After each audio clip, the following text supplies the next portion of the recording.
Welcome back to our personal finance course, our financial boot camp, if you will. Last week's homework assignment was to go ahead and track all of our expenses.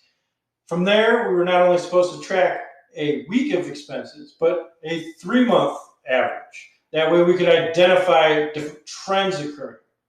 We were also supposed to go ahead and have descriptions so we could group these expenses. And finally, we were supposed to go ahead and prioritize our variable expenses. Well, all the work you did is about to be put to good use, because now we're going to identify necessary expenses.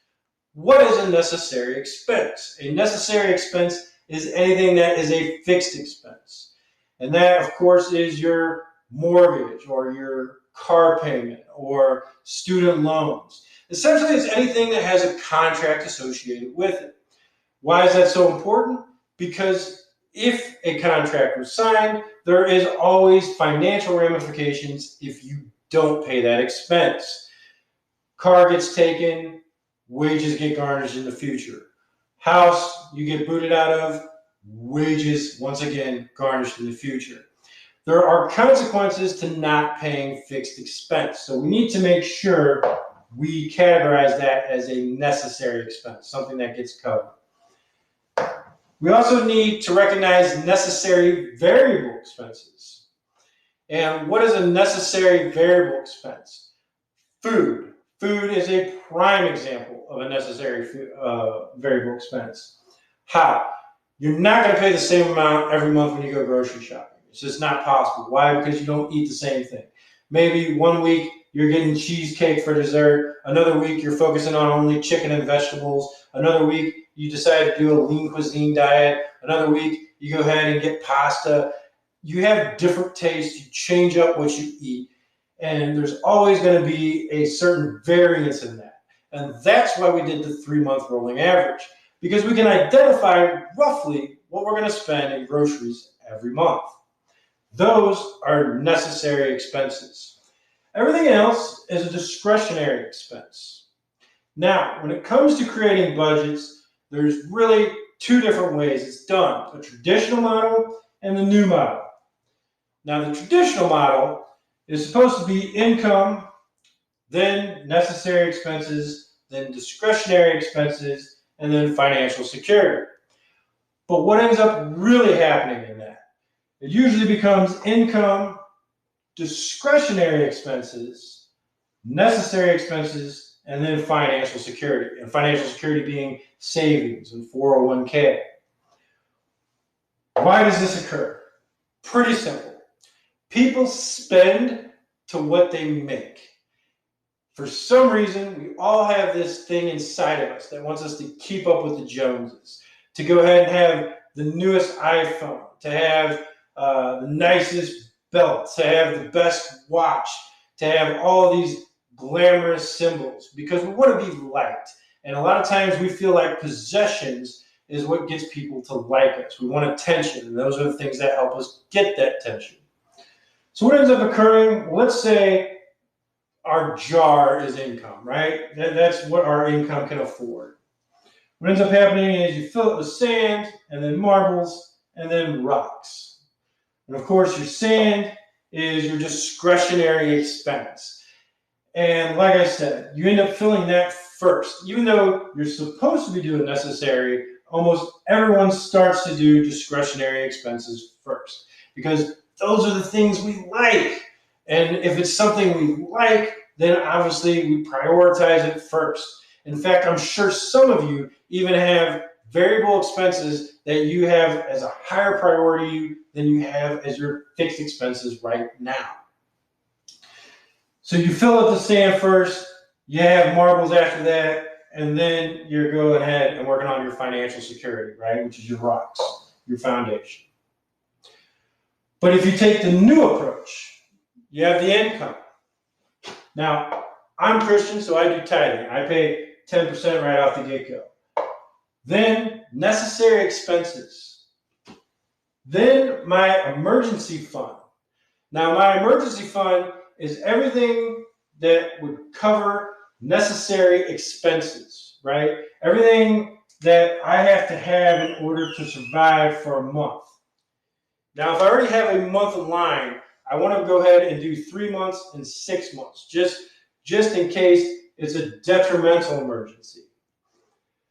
Then I go ahead and focus on eliminating debt, because eliminating debt will give me more variable income. Then I focus on discretionary expenses. Then I focus on 401k. Now you're saying, well, why would you do that? It's pretty simple. As you can see with this model, what do? I have the rocks in place. I have some marbles underneath, right? Because I'm doing my necessary expenses, the marbles. Then I'm getting the rocks in, which is my emergency fund. Then I'm actually adding gravel, which is the debt relief. Then I'm adding sand, and then my 401k, that's water. So now I'm able to fill this jar up with a lot more things. And all this will actually create more for me to do in the future. This is what will lead not only to financial security, but prosperity. But we have to do this. We have to prioritize in this manner. And it's pretty simple why. It doesn't matter how much money you make. This model will be more successful than this model. And you want to know how I can prove that? Take a look at lottery winners. 70% of all lottery winners, so 7 out of 10 people who win lottery, still have to file for bankruptcy. Now you're saying that's crazy. If I had just $1 million from the lottery, I could do so many things in my life. It'd be unbelievable. But 7 out of 10 have to file for bankruptcy. And this is why. Because when you prioritize expenses before everything else, you end up spending to your income. So what did they end up doing? They started filling everything with sand, all this discretionary expenses. They got the boat. They ended up getting a Rolex watch, the Gucci belt, the Prada shoes. They got everything. They wanted to have everything everybody else wanted. They wanted to be the star. And now they have nothing. Nothing. And those people were millionaires. How crazy is that?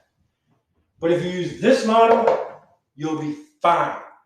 Why? Because you're eliminating your expenses. You're paying debt. So when you pay your debt, you start to eliminate some of your necessary expenses because you're eliminating your fixed expenses. You're paying off your car. You're paying off your house. So when you use this model, you will always be more financially sound. And then finally, once we've committed to this approach, then we get back to prioritizing our discretionary expenses. Why? Pretty simple. We still need to have sand. We still need to have those discretionary expenses. Why? Because you won't follow through with this if you're not having fun, if you're not enjoying life. So you have to have certain discretionary expenses. Nobody wants to wake up, go to work, go home, go to sleep every day. That's a nightmare. Total nightmare. In fact, a lot of people have had issues with depression and suicide from COVID-19 because that's the lifestyle they've had to do now. And it just is unbelievably horrible to your mental health. So if you have an option, you're not going to do that. You're just going to go ahead and throw everything away and you say, you know what, I'm going full discretionary expenses because we only live once and screw it, I don't care if I live anymore. So what ends up happening, depression, suicide, everything kicks in, your mental health goes down the crack, and you have all these problems. That's why we still need to keep discretionary expenses. It still needs to be in the calculation. And we have to prioritize what is important. We touched on last week the Starbucks that somebody did every week because it allowed for them to unwind with their friends, and it really help them have a bond and connect with reality and be with people, and it was amazing for their mental health. Well, that, as crazy as it sounds, as crazy as $4.75 a week sounds, that is a important discretionary expense. It should probably be number 1 or number 2 in their expenses, even though it's minimal. In the grand scheme of things, cost-wise, minimal, but truly it's an important discretionary expense. And as you can see, The sand will filter in between the dimes, the rocks, the marbles, the gravel, and then finally the water. That's the 401k. We get to that last because water can kind of seep in through everything else. But we need to build here. So now that you have gone and identified your necessary expenses, you can create this budget model. For this week's homework assignment, let's create your budget. Take your income. You know it now. Minus your tithing if you're Christian. You want to pay the 10% right off the top. Minus your necessary expenses, so all your fixed costs. Your necessary expenses of variable costs being food. An emergency fund. So you want to have an emergency fund and you want to get to being able to pay all of your necessary expenses as quick as possible. So maximize that right away. Maybe you dedicate 10%, maybe you dedicate 20%, maybe you dedicate 30% of what's left after your necessary expenses. But you want to make sure you're getting to paying that emergency fund right away. Why? Pretty simple. If an emergency occurs and you're not doing this, what ends up happening? You have to take loans, which means more fixed expenses, which means more debt and more interest payments. And that just puts you further and further and further behind. So we need to create that emergency fund as soon as possible. Then paying off our debt, because once we pay off our debt, we'll have more income because we're eliminating some of our necessary expenses. Then your discretionary expenses and your 401k. So your homework, once again, create this model and choose what you want to do as far as your emergency fund. Do you want to go ahead and have 20% of that remaining income go to that? Do you want to have 15%, 10%? Pick an amount, but realize how long it's going to take for you to be able to have an emergency fund. And like I said, for me, the goal is to have it as soon as possible. I would dedicate probably 20% of that remaining income to it. That's going to get you there quick, possibly 25 if there's enough income coming in.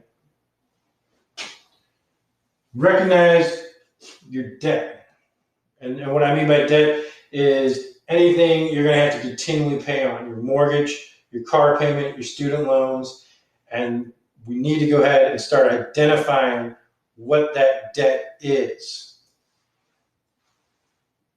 Now that you identify the top 20 variable expenses, I want you to eliminate the necessary variable expenses, the groceries off of that, and go ahead and realize that you have limited amount of expenses available, discretionary variable expenses available. Cut your list down to the top 10. What are the top 10 variable expenses? Because those are your discretionary expenses that really are important to you. And if you have those, if you have your top 10, you're going to be able to stick to this. And this will lead you to financial security. This will lead you to financial prosperity. So do your homework, and I'll see you next week.